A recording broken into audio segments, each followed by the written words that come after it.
တောင်းဝန်းကျင်လောက်နဲ့တပယ်လည်းပဲစကင်ကောင်ရမယ်နီးလန်ကိုကျွန်တော်ဒီမှာမျှဝေပေးသွားပါမယ်။အရင်ဆုံး event အကြောင်းလေးနည်းငယ်ပြောပြပါမယ်။ event ကာလကတော့ November 9 ရက်နေ့ကနေ December 9 ရက်နေ့ထိအားလုံးပေါင်းချက်30ကြာပါမယ်။ Premium supply နေအနေနဲ့ November 9 ရက်နေ့မှာ Phase 1လာမှာဖြစ်ပြီးတော့ November 14 ရက်နေ့မှာတော့ Phase 2လာမှာဖြစ်ပါတယ်။ Draw discount တွေကတော့ $1 discount ကပဲ daily ရမှာဖြစ်ပြီး$10 discount ကတော့ event တစ်ခုလုံးမှာတစ်ချိန်ပဲရမှာဖြစ်ပါတယ်။တပယ်11 skin တစ်ကောင်ကိုကွန်ရှီယန်နဲ့လဲရမှာဖြစ်ပြီးတော့အနည်းဆုံးအချိန်55ချိန်လှည့်ပေးရမှာဖြစ်ပါတယ်။ဒီမှာကျွန်တော်ကတော့အချိန်60ထိတွက်ပြပေးထားပါတယ်။ skin တွေအနေနဲ့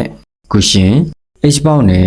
Harabuza တို့ပါဝင်လာမှာဖြစ်ပြီးတာမတ်ကိုလည်းကွန်ရှီယန်နဲ့လဲလို့ရမှာဖြစ်ပါတယ်။ဒါကြောင့် November 9 ရက်နေ့ event စလာတာနဲ့ကျွန်တော်တို့အား weekly bet တစ်ဖက်ကိုအရင်ဆုံးထည့်ပေးရပါမယ်။ဒါဆိုရင် free ticket တစ်ခါရပါမယ်။နောက်ပြီးဒီကနှစ်ကတ်ဝယ်ပြီး2ကြိမ်ထည့်လက်ပေးရပါမယ်။ November 6 ရက်နေ့မှာ Diamond 100ထည့်ပေးပြီး free ticket တစ်ခါရပါမယ်။ November 9 ရက်နေ့မှာတော့ Phase 1လာမှာဖြစ်တဲ့အတွက်ကျွန်တော်တို့ဟာ weekly bet 3ဘက်ကိုထည့်ပေးရပါမယ်။ဒီကနေ recharge 100အတွက် free ticket တစ်ခါထည့်ရပါမယ်။နောက်ပြီးအဲ့ဒီမှာပဲ Diamond အသုံးပြုပြီး daily discount နဲ့တစ်ကြိမ်လှည့်ပေးရပါမယ်။ November 10 ရက်နေ့မှာလည်း daily discount နဲ့တစ်ကြိမ်ထည့်လှည့်ပေးရပါမယ်။ November 9 ရက်နေ့မှာတော့ဒီရရတဲ့ promo Diamond ရဲ့ Phase 1ကရတဲ့ promo Diamond ရဲ့ပေါင်းပြီးတော့73ကြိမ်လှည့်ပေးရပါမယ်။ပြီးသွားရင်တော့ daily discount နဲ့တစ်ကြိမ်ထည့်လှည့်ပေးရပါမယ်။ဒါဆိုရင် free ticket 7 ticket ရပါမယ်။နောက်ပြီး November 10 ရက်နေ့နဲ့17 ရက်နေ့မှာလည်း one draw ကို daily discount နဲ့တစ်ကြိမ်စီလှည့်ပေးရပါမယ်။ဒါဆိုရင် free ticket 2 ticket ထည့်ရပါမယ်။12ရက်နေ့နဲ့13ရက်နေ့ကိုကျွန်တော်တို့ကကြော်မှာဖြစ်ပြီးတော့ November 14 ရက်နေ့ Phase 2လာတဲ့အချိန်မှာတော့ကျွန်တော်တို့ဟာ weekly bet 2ပတ်နဲ့ Diamond 100ကို recharge လုပ်ပေးရပါမယ်။ပြီးသွားရင်အဲ့ဒီ14ရက်နေ့ကနေ